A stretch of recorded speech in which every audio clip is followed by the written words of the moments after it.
Is nagkaganto ba yung GCash account nyo? Hala ka! Nahack na yung account mo. Joke lang guys. Mabilis lang po yan. Ang solusyon dyan, no problem. Ang una po, first step gagawin mo, punta ka po sa settings. Settings.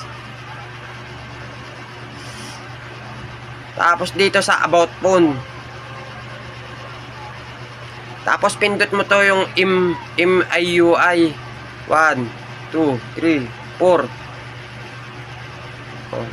4 lang na step po, makikita mo na po agad yan. Dito yan sa sa may settings, additional settings po. Makikita mo yun po yung developer option po, yan makikita na po yan. Tapos i-off mo lang po yan. Tapos i-restart mo lang po ulit yung cellphone mo. Pagka naka-restart po cellphone mo, ganito na po yan lalabas sa GCash nyo. Medyo mahina yung ating internet guys.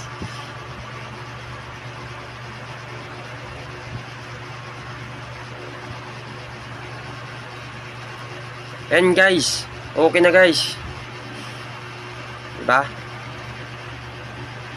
Share nyo po and likes para marami pa po tayo matutulungan. Thank you.